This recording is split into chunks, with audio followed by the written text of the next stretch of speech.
So what is data export? We can put it into three key concepts. The first one is Chinese data.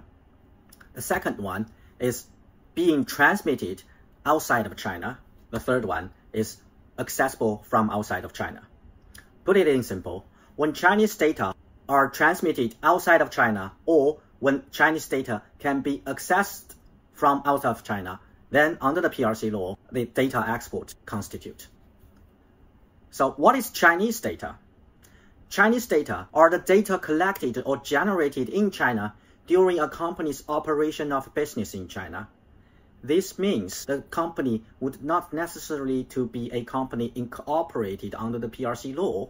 So there are two kinds of situation. The firstly is company incorporated in China. Then the data generated by the company will be Chinese data. The second situation is when the company is not incorporated in China, but when it conducts business in China, or when it provides goods or services to Chinese customers, then under the PRC law, these data will be regarded the Chinese data. Now we have a map showing what constitutes the data export. Firstly, we already know what is Chinese data. Then there are two kinds of companies. One is entities incorporated in China. We can call it Chinese processor. The second is entities incorporated overseas. We can call them foreign processors. Let's go the Chinese processors first. Then when Chinese processors have generated or collected certain data, we need to make a judgment on whether or not those data are collected from the publicly available data set. If it is collected from a publicly available resources, then there's no data export possibility. However, if the data is not collected or not be available from the publicly accessible data sets, then the next question would be whether or not those data are stored or processed within the territory of China. If they are not stored or processed within the territory of China, then this kind of situation would be regarded data export. Another situation is if you actually store and process all the data collected in China, the next question would be whether you have provided the data or make the data available by foreign processors. If yes, then it constitutes data export. If no, all the processing of the data, the collection of the data are made within the territory of China, then it's not data export. Now we look at the entities incorporated overseas, foreign processors. The first question is whether or not the data was collected or generated in China. If those data are collected or generated in China, then they are Chinese data. Then the next question would be whether or not those data are collected from publicly available data sets. If yes, then no data export because they are already publicly available. If no, then go back through to the question whether or not they are stored or processed in China. If not, then data export. If yes, then the third question is whether or not those data are provided to or accessed by foreign processor. Then if yes, then data export. Going back, if the foreign entity do not collect the data they collected are not Chinese data, then of course not data export. There is another situation which is foreign data, say for example the data generated in the United States or other countries. Then we also need to consider whether or not it would constitute the data export under the PRC law. The judgment will be made by asking this question, whether those foreign data have been integrated into a data set that contains Chinese data. If the answer is yes, then unfortunately, this will constitute data export. If the answer is no, then of course, no data export. It looks very complicated, but if you look at a map, then it will be actually very simple to make a judgment. Now we look at the practice. What are the enforcement focuses by the regulators? A very famous case during the years of 2021 and 2022 is the Didi case. Didi has been fined by the CAC for 8 billion Chinese yuan, which is roughly 1.2 billion US dollars in July 2022. The reason is the CAC fined it violated the China's cybersecurity law, data security law, and personal information protection law. In addition to the fine imposed on the company, the CEO, Chief Executive Officer, and the President of Didi, being individuals, are also fined 1 million Chinese yuan, which is generally 150,000 US dollars, respectively. This decision comes over a year after Didi went public on New York Stock Exchange. CAC launched its cybersecurity review process against Didi on July 1st, 2021, which was the first case of this sort of enforcement action in China. During the investigation and before the conclusion of the case, CAC has taken down Didi's mobile applications from various app stores, which effectively cut off the source of new users of Didi. Didi's stock prices has then slumped throughout the year. The company has then forced to announce its plan of delisting from New York Stock Exchange in May 2022. Interestingly, the CAC did not publish the full text of its decision, citing the reason national security. So according to the limited information disclosed by CAC, Didi was fined to have violated the PRC laws in the following aspects.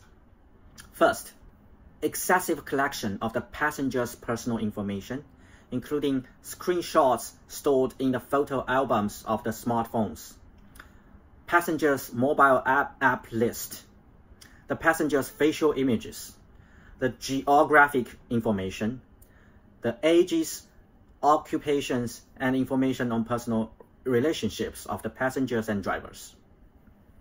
Also, the regulator finds that Didi have done excessive collection of the driver's education background. Also, the regulator finds Didi has applied unsecured storage of the driver's PRC resident ID numbers. Finally, the regulator finds that Didi failed to inform users with the purpose of collecting and processing certain items of personal information. In the CAC's public announcement about Didi case, the CAC stated that Didi's data processing activities were found endangering the national security, while no details were released on this aspect. Furthermore, Didi's reluctance of cooperating with the regulator contributed to the heavy fine. Then, Didi is a Chinese company, so what should the multinational companies, especially the foreign companies, learn from this Didi case? In my view, the Didi case and other similar cases showed that the Chinese regulators are placing their focus on the following aspects. Firstly, companies who are seeking overseas IPO. Secondly, companies who are operating critical information infrastructures. This is not necessarily Chinese companies. Thirdly, those companies who provide or process credit information. Thirdly, those smart vehicle manufacturers, because those manufacturers will collect a lot of geographic information and location information of the cars and all the environment around the cars. Finally, if your mobile application, whatever kind of mobile application, is very popular and have large population of users, then you will also be paid more attention by the regulators. So this goes to another concept, which is the thresholds of the so-called large volume information. It is very interesting that large volume personal data will be assumed to be important data. CAC has set the following thresholds for launching the cross-border data security review. These thresholds are, firstly, if a company has processed over 1 million individuals' personal information, or a company has provided overseas data receivers with over 100,000 individuals' personal information during the last calendar year. Thirdly, if a company has provided overseas data receivers with over 10,000 individuals' sensitive personal information during the last calendar year, then all these kind of situations will be subject to the cross-border data security review conducted by the regulator, the CAC. Besides the restrictions from the perspective of personal information, China also issued regulations on other data. For example, China prohibits foreign companies collecting human genetic data that are generated in China. Also, foreign firms are still not allowed to invest into genetic diagnosis businesses. In cases where there is a need to export genetic data for international collaboration of research, the Chinese exporter must apply for a certificate from the Ministry of Science and Technology. Another kind of data that are subject to the strict restriction of data transfer is credit records. This includes both the company's credit records and individuals. By default, these credit records must be stored within the territory of China. But interestingly, overseas remote access is allowed. These kind of regulations are governed by the People's Bank of China. There are also regulatory requirements to the automobile data. According to a regulation specially issued to govern the automobile industry, the following important data shall be stored within the territory of China. Firstly, geographic information and traffic data near the military, defense, and government buildings. Secondly, the traffic and logistic data reflecting the economic performance. Thirdly, data on operation of car charging networks. Thirdly, images or videos containing human faces or car plates. Finally, personal data involving more than 100,000 people that I have just mentioned. If they are necessary to be transferred outside of China, then the data controller must seek the regulator's review and approval. In practice, the regulators will always ask, why do you need to transmit certain data out of China? Why not process them within the territory of China? Basically, they will reject the application by citing data minimization principle, because they will say, according to the data minimization principle, there's no need to process them outside of China, because China have server, have every kind of infrastructures. You don't need to transfer them out of China. Finally, what to do now? A roadmap. For companies who reaches the thresholds, there are 6 months grace period for them to rectify their data export practice. That 6 months start from September 1st, 2022, when this regulation was promulgated. So the deadline is March 1st, 2023. The time is very tight.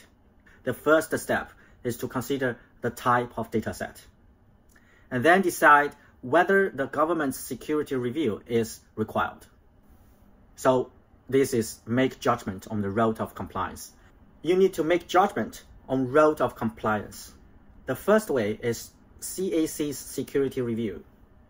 If, as I have mentioned, you are operating or processing large volume of personal data, or if you are a critical information infrastructure operator, or if your data is subject to the scope of the important data, then you have no other ways. You have to go to CAC's security review.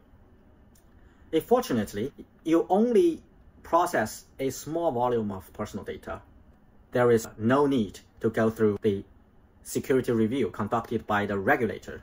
You can do your own privacy impact assessment, and you can reach a data processing agreement with the foreign data receiver by applying the standard contractual clauses. This is just a recordal process. The difference between this recordal process and the review process is the recordal process, all the assessment is made by yourself, and the authority, in theory, will not review details of your privacy impact assessment report. The third way, provided under the Personal Information Protection Law, is the certification. However, until today, there's no detailed regulation regarding the certification body. We will foresee that if you regularly or frequently transmit personal data or other kind of data outside of China, then maybe the authority in future will provide you certification. Then you don't need to go through the security review every time. So this is the first step. The second step is identify legitimate reason. You must identify the legitimate reason of data transferring. As I have mentioned, if it is not necessary to transfer the data outside of China, then the regulator will come back to tell you, sorry, although you have filed application, we will reject your application. For example, financial personal data need to be transferred only because, say for example, there is a business necessity. Say for example, the data is used for the payment, for the remittance, and for the credit risk management of the cross-border loans or other kind of financial transactions, then these kind of reasons could be found legitimate reasons. Also, you can argue that you have a burden of statutory obligations. Say, for example, you need to comply with the requirement of know your client requirements.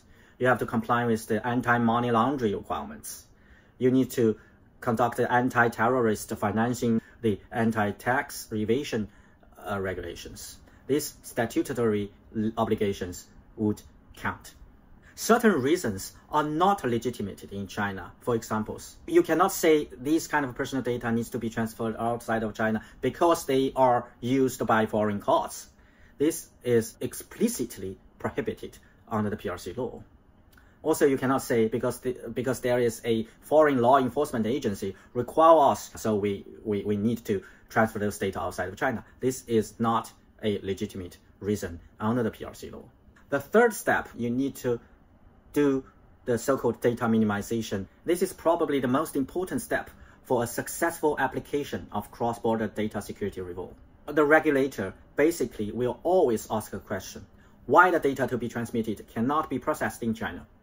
They have a mindset that so long as the purpose of data processing can be achieved in China, there's no need to transfer the data outside of China. For most foreign invested companies in China, a key practical issue is the employees' data. This kind of employees' data may be accepted by the regulator to be necessary to transmit outside of China, because we can say this is for purpose of the multinational companies' global human resource management purposes, because we need to have an equal allowance, equal opportunity of promotion, and equal standards of performance reviews. For these purposes, we can argue that this kind of employee data should be transferred outside of China. However, this does not mean that all employee data can be approved to be transmitted.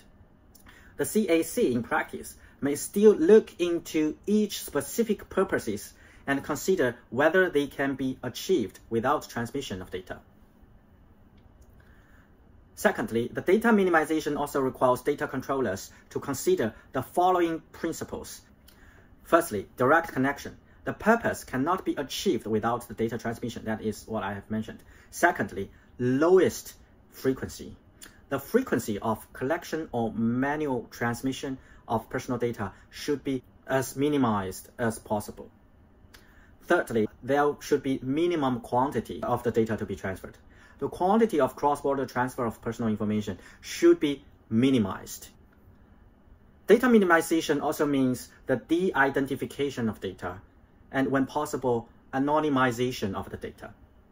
According to the Personal Information Protection Law, de-identification is basically a requirement, a default requirement for all data controllers, without consider whether they are going to be transferred outside of China.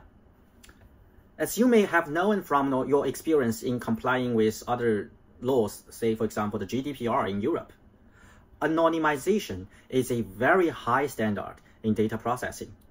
It will be satisfied only when the data is sanitized to a level that no one will be able to find out the identity and origin of data, even by adding other data sources. So anonymization is different from de-identification under the PRC law. Under the PRC law, de-identification is still sort of personal data. However, the anonymized data will not be deemed personal data. The fourth step would be satisfied duties to the individuals. The duties of the individuals are basically two prongs. The first one is full disclosure of the information of the data receiver. You need to disclose the data receiver's identity, the company name, and the purpose of transferring the data, the way of processing the data, the category of the data to be transferred, and how to contact the foreign receiver. So this is the first prong, full disclosure of the receiver. After full disclosure, you need to seek and obtain separate consent from the individual. What is separate consent? That means you cannot hide your statement on cross-border data transfer in a large document or your privacy notice. You have to highlight them and find a way to prove that you already get the actual separate consent, especially for cross-border transfer. And then this kind of records will satisfy the requirement of the law. Then you can prepare a self-assessment report. The sixth step will be self-assessment report or standard contractual record. If your self-assessment record, when I say self-assessment report, that means your company and your data transfer is subject to the regulator's review. When I say SCC record, that means you are just transferring and you are controlling only a small volume of data, or your data are not important data, so you can simply use the SCC, standard contractual clauses. There is a guideline outlined detailed requirements for each self-assessment report. Please note that this self-assessment report is not something that can be drafted based on a template. Such report could not be accomplished without careful performance of each of the earlier steps that I have mentioned. If you do not process these steps, you will not have a good report. So this is why we have a roadmap. When you are drafting your self-assessment report, the following factors needs to be considered: the legal documents or the contract or agreement with the data receiver, whether or not you have done a data minimization or data masking, whether you have effective protection during the transmission, I mean the technology protection. And also you need to consider the political and legal environment. You need to assess the data receiver side and see whether or not that country provides adequate level of the protection of the personal information. If you are not doing self-assessment for the data review by the regulator, but just doing the so-called recorder for your small volume of data transfer, please remember the recorder shall be done prior to the actual practice of transmission of the data. Also, you need to submit both the assessment report and the executed data processing agreement, which adopting the standards contractual clauses to the authority to satisfy the requirement of the recorder. The evil hidden behind this regulation is the prior recorder requirement. This may lead a high chance of selective law enforcement, as one can hardly imagine that each and every company will perform each of their cross-border data transfer activity. For companies who must go through the security review due to the size of the data collected in China, the last step would be filing a self-assessment report along with their application for transmitting data out of China to the CAC. The CAC has issued guidelines on how to file the report. The odds of approval will be highly subject to how the previous steps are performed. This will be an intensive process. Sufficient budget will of course be a condition of successful approval, but strong and continuous collaboration of multiple functions within your company is another necessity. It is very important to know that a company's existing global policy and technical solutions are not necessarily sufficient for the review of the CAC. Each step, as I have mentioned, and each document shall be carefully tailored under the PRC law and to satisfy the Chinese regulator's appetite.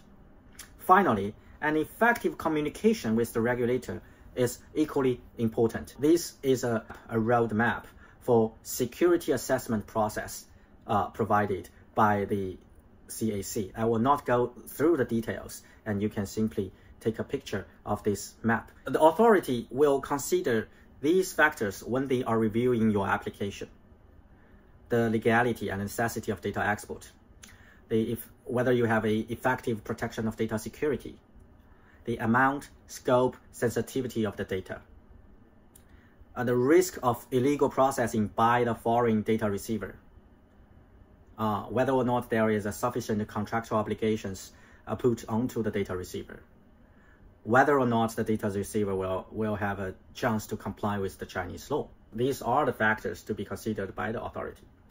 Finally, this page is a key takeaways of our discussion. First, existing GDPR compliance is insufficient. Second, critical information infrastructure, all important data, or large volume data are subject to CAC security review. In other situations, no need to conduct the CAC security review, but standard contractual clauses must be applied and the recordal process must be complied with. Fourth, a comprehensive internal data review and a backup plan in the cases that your application is rejected is necessary and pressing. Act now. The deadline falls on 1st of March 2023.